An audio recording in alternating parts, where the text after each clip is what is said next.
최근 중국에 진출한 우리 기업 파리바게뜨가 중국 당국에 의해 58만 5천 위안, 우리 돈으로 1억 1,500만 원에 해당하는 벌금을 부과받게 되었습니다.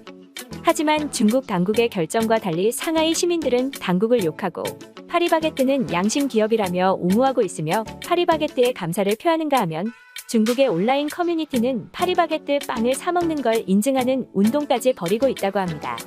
도대체 상하이에서 무슨 일이 있었던 것일까요? 코로나 시대 선진국들은 슬슬 자국민에게 부여하였던 여러 제재를 풀어나가고 있습니다. 한국 역시 마찬가지입니다. 코로나 백신 접종률 80% 이상이라는 세계에 몇 없는 유례 없는 접종률 덕분에 아직 마스크를 써야 한다는 약간의 불편함이 있지만 야외 마스크 미착용, 식당 이용 시 인원수 제한과 밤 10시 영업 제한 연장이 풀려가면서 세계에서 가장 빨리 일상으로 돌아온 나라가 되었습니다. 하지만 아직도 도시 봉쇄라는 무식한 방법으로 코로나를 관리하는 나라가 있습니다. 바로 중국입니다. 중국은 현재까지 제로 코로나를 위해 도시 봉쇄령을 필두로 중국 시민의 목소리를 묵살해버리고 있는데요. 이는 제10월에 있을 중국 공산당 제20차 당대회에서 개헌을 통한 장기 집권을 위해 중국 정치의 안정이 필요했고 자칫 코로나 때문에 국가적 시위로 번질 것이 두려운 나머지 제로 코로나라는 명목을 앞세워 도시 봉쇄라는 정책을 채택하고 있다는 국내외 중국 전문가들의 분석이 따르고 있습니다. 하지만 이러한 무식한 도시 봉쇄령은 이제 그 한계점을 맞이하고 있는데요. 스촨이나 지린성 같은 상대적으로 작은 도시는 인구가 적어 방역복을 입힌 공안을 앞세워 시위하는 주민들을 무력화시키는 것에 성공했지만 중국의 경제도시 상하이를 봉쇄하자 시민들의 격렬한 저항을 맞이하고 있습니다. 이는 현재 중국에서 가장 애국심이 높은 소분홍 세대가 직접 시위를 주도하기 때문에 해외는 물론 중국 당국도 놀라움을 감추지 못하고 있습니다. 상하이 시민들이 이렇게 분노하고 있는 이유는 따로 있습니다. 중국 당국은 처음 상하이는 봉쇄가 없을 것이라 후원장담했지만 오미크론이 창궐하자 3월 27일 예고도 없이 상하이를 동서로 나눠 도시 봉쇄를 시작하였습니다. 예고도 없는 봉쇄라 상하이 시민들은 미처 도시 봉쇄를 예상하지 못했고 미리 생필품을 구해놓지 못하는 상황에서 공안들은 코로나 확진자가 나온 집을 용접까지 하면서 문을 잠가놓는 모습이 SNS를 통해 공유되자 중국 상하이 푸동에서 그동안의 중국에서는 보지 못했던 대규모 시위가 일어나기도 했습니다.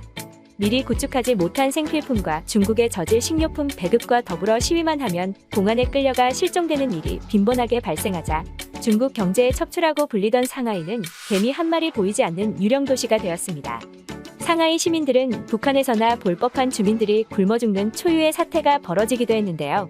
자신들이 세계 최강이 되겠다던 중국 기업들이 당국의 입김이 무서워 아무 조치도 취하고 있지 않는 가운데 구원자로 나타난 것은 한국 기업 파리바게뜨였습니다. 상하이는 코로나로 인해 봉쇄된 곳이 많았는데 상하이 SPC 푸드 공장이 폐쇄되면서 숙소로 돌아가지 못하는 일부 직원들을 연수원으로 임시 전환시켜 잠자리를 제공해 주었고 잠자리뿐 아니라 식품도 연수원의 설비를 이용해 빵을 만들어 자체적으로 해결하도록 선의를 베풀었습니다.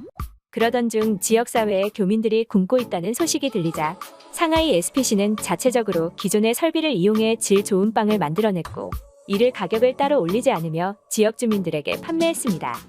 당국의 질 낮은 식료품 배급을 받던 주민들은 파리바게뜨가 돈을 올리지 않고 빵을 판매한 덕분에 봉쇄 기간 동안 맛있는 빵을 구매할 수 있었는데요.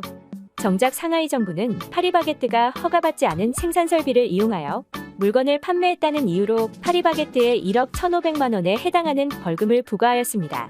이에 자신을 내팽개친 정부 대신 가격을 한 푼도 올리지 않고 빵을 판매해 주었던 파리바게뜨의 선행이 알려지면서 감사함을 느끼고 있던 상하이 주민들은 크게 분노의 파리바게뜨를 먹어서 응원하자는 해시태그 운동을 벌이는가 하면 중국 정부도 해결하지 못한 문제를 한국의 한 기업이 해냈다는 사실에 중국 정부를 비난하고 나섰습니다.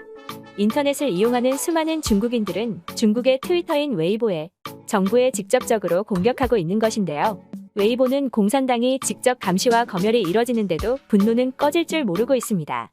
한국 기업이 중국에서 지지받는 날이 오다니 품질도 좋고 값을 올려받지도 않았는데 그냥 봐줘라. 비싼 값에 품질이 떨어지는 기업들은 내버려 두면서 왜 파리바게뜨한테만 그러냐. 봉쇄 당시에 신선한 빵을 먹는 건 그냥 꿈이었다. 케이크를 먹었을 때 얼마나 기뻤는지 알아? 겪어보지 않으면 모르지. 난 파리바게뜨 이전엔 유통기한 지난 음식과 썩은 채소만 먹었다고. 등에 반응해서 파리바게뜨 상하이점이 보인 선행으로 중국인들은 파리바게뜨를 중국의 대표 빵집으로 올리자는 말도 나오고 있는 상황입니다. 이러한 주민들의 분노의 목소리가 커지자 상하이 당국도 부랴부랴 해명글을 올렸는데요. 당국은 파리바게뜨 무허가 생산 처벌에 관한 답변에서 파리바게뜨 처벌이 사회적 관심을 불러일으켰고 위법 행위 실태를 고려해 식품안전법상 최소액의 처벌을 내렸다면서 파리바게뜨가 보여준 선행에 훈장을 주지는 못할 망정. 어찌됐든 너희들 잘못이라면서 고집을 꺾지 않아 질타를 맞았습니다. 결국 상하이 당국은 추가로 글을 작성하여 이해 제기 기간이 남아있으며 기업의 요청에 적극적으로 대응하겠다라며 한 발 물러서는 모습을 보였습니다. 그냥 처음부터 국민들을 먹여 살려주어서 감사하다고 말했으면 해결될 문제였을 텐데 말이죠. 하지만 정말 놀라운 점은 해당 당국의 발표를 받은 파리바게뜨 SPC 상하이 재단의 행보였습니다. 상하이 SPC 재단은 허가를 받지 않는 시설에서 제조한 것이 맞기 때문에 당국 결정을 존중한다는 공식 발표를 통해 다시 한번 대인배적인 모습을 보였습니다. 제대로 준비도 안 된 상태에서 맞이한 상하이 봉쇄 사태. 중국 정부도 어쩌지 못한 일을 해결한 파리바게뜨를 보며 기업의 본질인 이윤 추구와 더불어 사회적 책임을 수행하는 기업가 정신이 무엇인지 수많은 중국 공산당 관계자가 배웠으면 좋겠습니다. K급 기밀의 오늘 준비한 영상은 여기까지입니다. 도움이 되어 구독과 좋아요를 눌러주신다면 다음엔 더 흥미롭고 새로운 소식들을 가져오겠습니다. 시청해주셔서 감사합니다.